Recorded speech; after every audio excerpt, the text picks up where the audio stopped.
Hello, this is Margarita Monet from Edge of Paradise, and you are listening to the Metal Pit Podcast.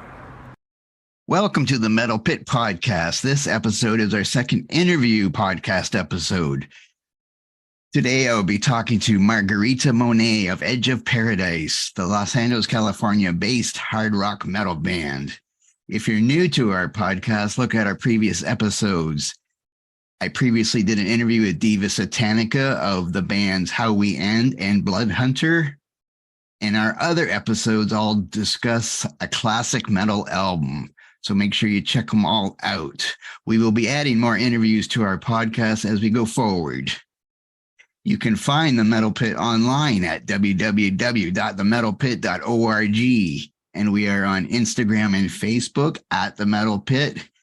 And our YouTube channel is at The Metal Pit 666. Our YouTube channel features interviews with John Tardy of Obituary, Lena Scissorhands of Infected Rain, and others. So please follow us there. Our next podcast episode, which will be released next Wednesday, will feature a discussion on the revisiting of the 1989 album from Sepultura, Beneath the Remains. So now let's get on with my chat with Margarita Monet of Edge of Paradise. Hi, Margarita. How you doing tonight? Hello, I'm doing good. Thank you for having me. You're welcome. Now, this is like your third or maybe fourth interview with the Metal Pit, so we know each other well better than other people. Glad to be back. Always a pleasure. So I'm going to start. I was going to ask you, you were on the 70,000 Tons of Metal cruise, and I was wondering how that experience was for you and the band. Yeah, we absolutely loved it. If you guys get a chance, or if you get a chance to, do a cruise, especially 70,000 tons of metal, I think you should definitely do it because it's such a fun experience. And everybody, you're on a boat and you're just there to enjoy music, and the community is great, and the ship is beautiful, food is great. We met so many awesome people and became friends with a lot of great bands, and just made a lot of new friends. So we had a wonderful time. Did you have a chance to watch other bands' performances? Oh yeah, we saw quite a few. We saw. And do you have a favorite from the ones you've seen? Well, I can't say favorite because there's so many great ones, and the people are. Bands are so different, so it's like a experience for each band. But we've never heard of a band called Wehrmacht. They're German. Oh my God. So amazing, and it's such an entertaining show. They're like Vikings, and the music is so powerful. Yeah, you guys should check them out. Really. And how many times did you play while on the cruise? So every band plays twice. Oh, okay.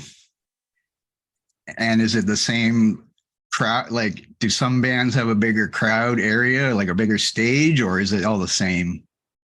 Well, so there's different stages on the ship. So every band plays different stages. The main stage is on the roof deck.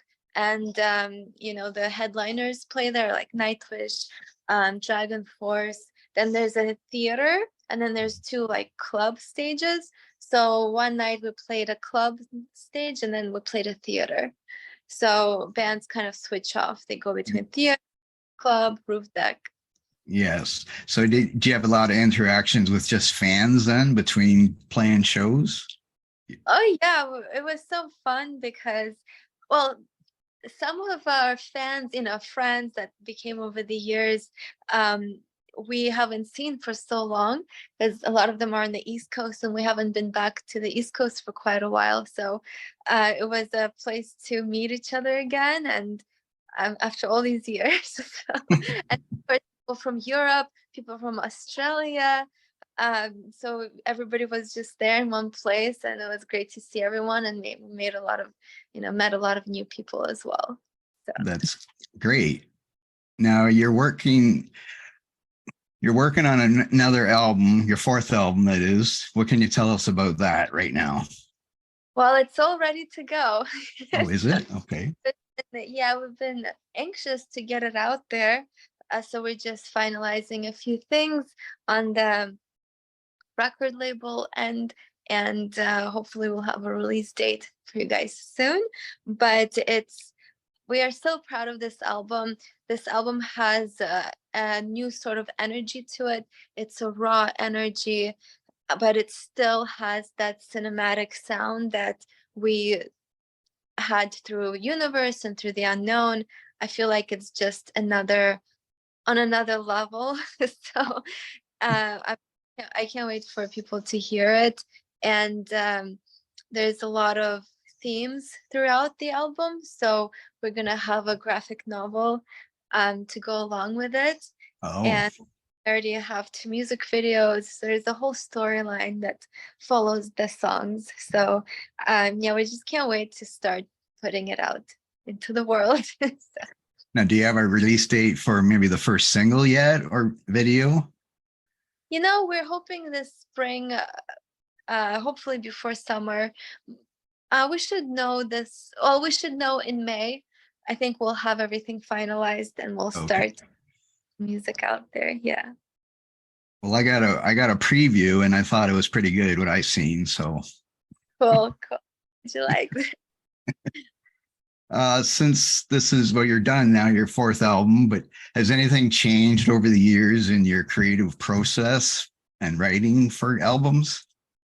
Uh, you know, I think everything just solidified for us because we kind of have a routine that when we start recording an album, we always go to Howard Benson's and Mike Plotnikov's studio, and we always have Jacob Hansen mix the record. This time it was kind of similar. I always like to start the songs on the keyboard. They kind of turn out to be very cinematic. So I make like a instrumental demo, then I go to record it with Mike Plotnikov. We do vocals right away, so then we have a very solid idea, and the vocals are pretty much final. So that's kind of it's a bit challenging for the other members because they have to create a part that fits what's there already, and Yes. at the same time evolve it to become, make it a rock metal song.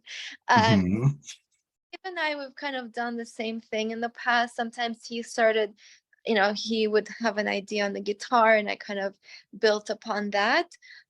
So we are very used to working together, but still with every record there are new challenges, and then new things we discover.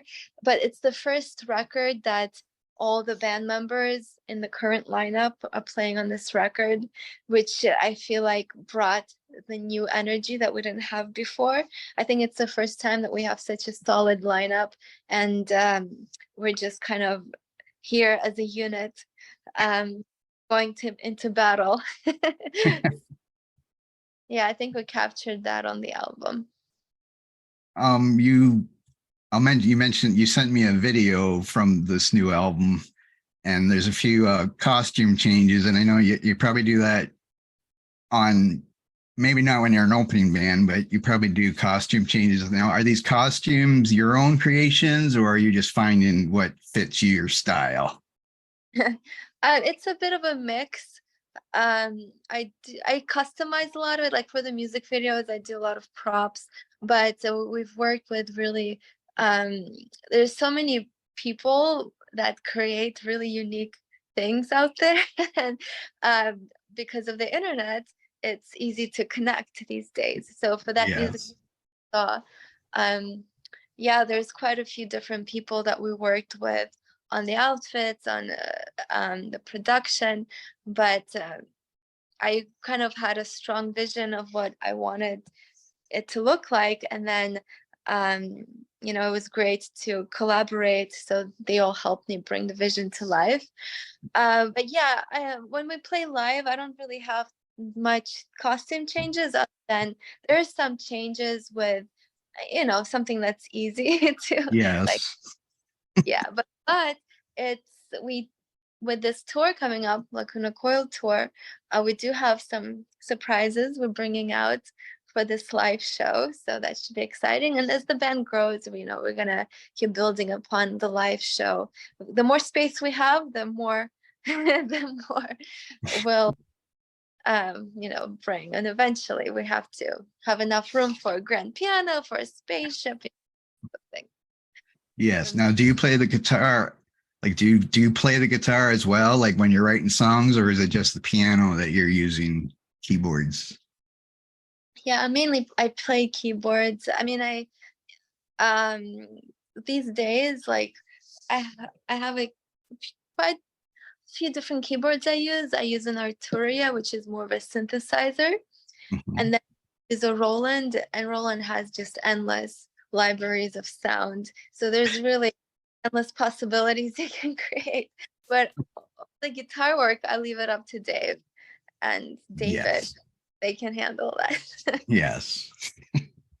You did, I think this was last year, you did a cover of Welcome to the Jungle by Guns N' Roses. And it was fun listening to you sing that song. But I was happy that you made it your own and you weren't trying to sound like Axl Rose, or at least I don't think you were trying anyway. And why did the band did you have fun doing that cover, and why did the band choose that song to do? Yeah. Yeah, it's definitely a risky song to choose. It's like a classic. I always loved that song, but it has a significance to us because that's how Dave and I met, pretty much. When working with a producer, and we wanted to find a guitar player. We just by chance, we weren't even looking at the time. Still, we needed something at a music store, and we walked in, and Dave was playing "Welcome to the Jungle." Guitar clinic. We were like, we gotta get that guy. So that's kind of story. And I always wanted to remake that song. I know, just we had the time, and um I feel like it was just so much fun. um I don't think when we started doing the remake, we didn't really have an idea of how it's going to end up sounding. We just approached it as though we're doing our own song. Yes. Is already there. Well, I think you did a great job on it. Thank you. Now, as you said, you're going on tour next week, May 4th, I think, is the first show you're Yeah. one of the openers for Lacuna Coil. How excited are you to be on the same bill as Lacuna Coil, since they've been around for a long time? Oh yeah. Very excited. We're excited to be on tour with them, just to be on tour in general. And then Blind Channel and Birthday Massacre, other bands that are joining. So we're the only American band, because I Oh, think Birthday Massacre, I think they're from Canada, and Blind Channel is from Finland. So okay. well, they're Italian, so it's gonna be a fun bunch. Now, are you Lacuna Coil fans before? Like, have you listened to them? Yeah, I mean, they've been around for so long, Yeah. and it's been really cool to see them evolve over the years as well. So yeah, it's really crazy that we're gonna be touring with them. Yeah, I'm a big fan. And so when you're opening up for a bigger band, of course, you're trying to gain new fans. Do you, or as a band, do you ever feel any more nerves when you're doing it like this, instead of just playing your own set, like in a smaller place where you're trying to, you want to make a statement and have people notice you, and that they're not just there to see Lacuna Coil, that they actually hear you and then want to go buy your music? Um, you know, I think because we've been around for a bit now, and we've played so many shows that we we feel confident as a band. We just kind of show up and do what we do. But what I am nervous about, like I was thinking about this the other day, there's so many things that can go wrong. Just everything. It really takes a lot of effort to just make everything go right. Um, And just from, getting all the gear there, all the travel, 5 people in the band, we're bringing our own sound person, front of house engineer. It's just a lot of things to put together. And we all have to, as a unit, make it all happen. So I think it's maybe part of it is a bit of anxiety, what could go wrong. But I think, I always try to keep a positive outlook and just focus on the music, because, it's so exciting for us to be able to bring the music live, especially after the whole COVID situation, which is Yes. that we're able to do that. And this time we're playing a lot of the new songs on the tour, so we're just super excited to share it. And there's so many people that we're excited to see that we haven't seen in so long, and meet new people. So yeah, it's going to be a lot of fun, a Now, lot of work, fun. will you play any of the songs from your next album, or are you going to wait till that's released before you do anything like that? Oh, we're playing. Or you're having surprises too? That might be one of the surprises. So We're playing most of our set is from the new album. So oh, okay. it's like half and half. Yeah. Good. Okay. What are you've opened for a lot? You said you've toured a lot, of course, and opened for a lot of bands and played with a lot of bands. What are some of the most memorable bands you've played for in your eyes? So hard to say, because every tour has its own memories. I mean, when we went to Japan, I think the reason it was so memorable is just because it was so different from what we've ever experienced before. But it was people were so nice, and the bands are so awesome, and the food is so great. It's just a completely different world, so the whole experience was really memorable. But our last European tour with Sonata Arctica was really fun. There's such great people. That UK tour we did, we met a lot of really awesome people, guys in Temperance and guys in Carved.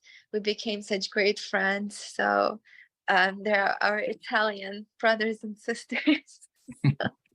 Yeah, with each tour you make new memories, make new friends, and just growing the family, as they say. Yes. Are you doing some meet and greets on this tour? Yeah, we have it's the first tour that we have like an official meet and greet VIP Mm-hmm. event that we're putting together. And there are giveaways. So we're giving away some posters, photos, we're signing things, we're taking Polaroid photos, which is something fun. We're doing a bit of time traveling with that. And there's a surprise mystery item, which people will find out at the meet and greet what it is. So everybody gets a mystery item. So yeah, it's going to be exciting. That's good. Now, your band has started a Patreon page. What made you decide to do that? We have never done anything like that before, and I don't think we'll have it for a bit. It's just we're in a transition period between labels, and we've, maybe one day we'll tell the story. But it's been, it's been interesting times. But I think we're on the other side of it now, and we have some really great, we have great management, and hopefully we'll be able to announce very soon where the album's being released. But yeah, we just need it's I guess it's been great to have support from people to help us through this transition. Yeah, I know during COVID, a lot of bands kind of started those pages up because they couldn't tour and they still wanted to connect with their fans. Mm-hmm. So what are some of the benefits fans can get from your Patreon page? Yeah, so there's well, of course they get to hear the unreleased music. Get the first look at the videos. They get merch items. It depends on the tiers. Yes. Merch items. There's the music, of course, then updates, and just I think art pieces for the high tiers. So yeah, it's a few different perks that are, I think, exciting for people. So we hope they enjoy. Sure they will. Now you mentioned art. When did you start doing art? This kind of art that you're selling there on the site? Art, it's been years now. I think it was from Universe, in 2018, I believe.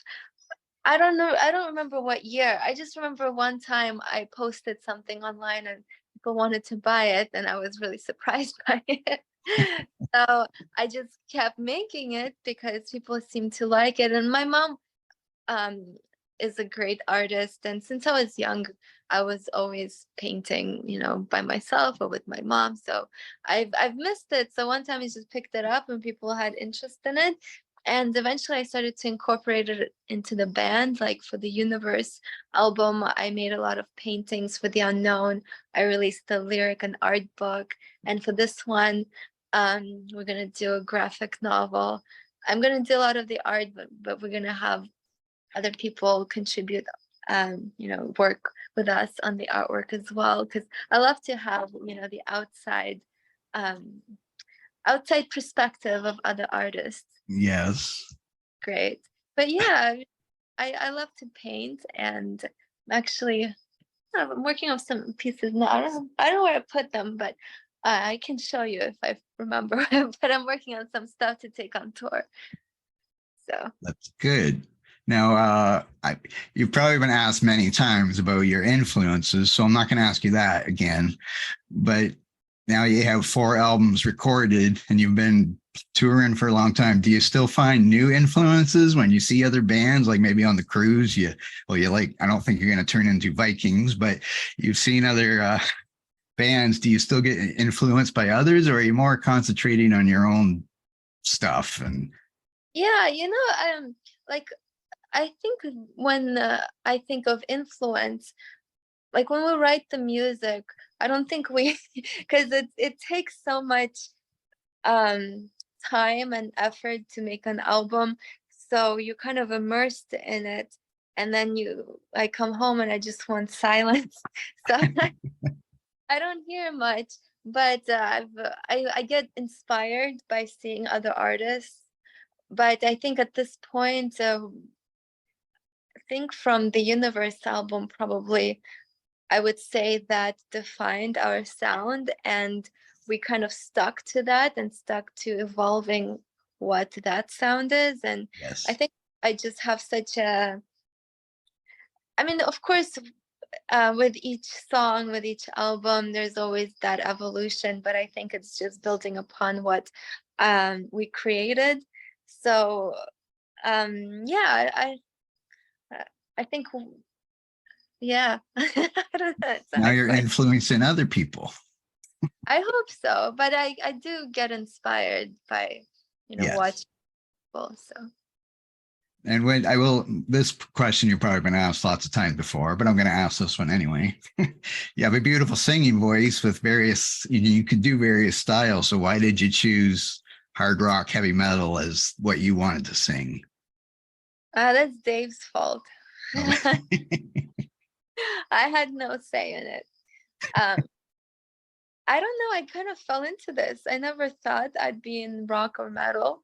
I'm, I mean, in college, I discovered rock and metal, and I love the sound, but I never thought I could do it, or never thought I would be doing it or singing just in general. But mhm. when I started this band, he came from a metal background, and I just had to sing to fit his guitar. I don't Well, that's lucky for your fans then. know. I hope so. Thank you. Yeah, I want to ask you I want to take you back in history to when you're a little girl. Do you remember the first toy you had as a little girl? Toy? Yeah. Oh yeah. I had a lot of, I never had actually a lot of toys, but I had quite a few dolls. I grew up Yeah. in Moscow, dolls were a thing, but they weren't Barbies. I'd never seen a Barbie, and when I've seen a Barbie, I was kind of scared of it. It was more like, I don't know how to describe it, but you know, like those like Polish dolls, like they are, what are they made out of? They made out of that ceramic dolls. Yes, yes. Really beautiful outfits and hair. So yeah, I remember all of them actually. But and then I think my dad on one of my birthdays, he gave me a gizmo. Remember those? Yes, I do. I didn't have one, but I remember them. Yes. Now, Yeah. did you play the piano or keyboards when you were like in public school, high school, or anything, or did that not start till adulthood, really? Oh no, I started since I was like 3. Okay. So so I grew up in Moscow and I lived there till I was 11, and then my dad moved us to Texas. Um, but there I went to, so when you take music lessons there, you go to a music school. So besides like going to a regular school, you go to a music school where you take, piano lessons, and then you take choir, you take theory. So it's like a school where you have exams. So yeah, concerts. So it's like I remember being so nervous every time I had an exam or a recital. So it was like a thing, every day, like there's something. And then I also went to a ballet school, which is also a school. You go to there, you take ballet, temporary, like there's all these different classes. So my mom and my grandmother, they were just taking me everywhere. Now, So did you sing back then, or were you just playing and I dancing? I did, if my thing was mostly piano and ballet, some theater. I did sing. I mean, in music school, you had to take choir. So Mhm. I did that. Then when I got to high school, I did musical theater, and I actually got kicked out of musical theater. They told me I was better at crying. At Um, crying, better at crying than singing? yeah. Well, I was like dramatic actress. I was good Oh, at like okay. so And that so, was that. Yeah. But like I never really pushed myself in high school. I never thought I could sing, and I didn't really have a teacher that got that out of me, because I feel like I was more of a shy kid. So the teachers, I don't think they recognized that I had a voice that could develop into something. I don't know. So when I started the band with Dave, I had to really push myself to push the limits to just keep evolving as a singer. And if you compare it to what I sound like now and like our first album, Mask, I never want to hear. so really, So, you didn't really start singing till adulthood, really, then, right? oh yeah, Like, for thinking about doing it for professionally. yes. Hmm. Let's see. So when are you coming to Canada? Yeah. Hopefully, I want to say September, if not sooner, but we'll make it happen soon. We're going to be touring a lot. They have our management and um, the record label that we're going to go with. They have a lot of touring plans for us, so you're going to see us very soon. You are going to Europe, United Kingdom, and Europe, right? In September, I think it said. I'm not sure, but you already have that planned. Is that right? The That was Or is last that year. last year's? Oh, sorry. It was on your website. I was thinking it was coming up, but it already happened. Okay. Yeah, I think we have some past tour dates on there, but for this September, we're going to be playing a festival on the East Coast, and we're going to probably do an East Coast tour around that. Then we're going to go to Mexico in December and hopefully do more South American dates. Uh, Hmm. but in between that, yeah, we're planning. Canada is definitely on radar, and definitely Europe as well again. So Yes. everything comes together and we can release the dates very soon. I know it's touring is after COVID, like COVID stopped it. And now after COVID, I know I hear a lot of bands talking about how expensive it is now, more expensive now because of everything that's going on in the world. So I know it is hard to go everywhere, even if it is your neighbors to the north, it's still hard and expensive to do it. So Yeah, I noticed we were looking at hotels and they're expensive more than. But yeah, I mean, the whole world's changing. There's a lot of uncertainties out there.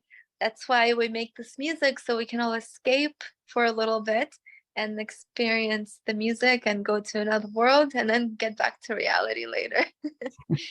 now, did you know when you played on the cruise, did you notice like thinking about pre-COVID and then COVID stopped everything and then you were back again, hopefully back to normal.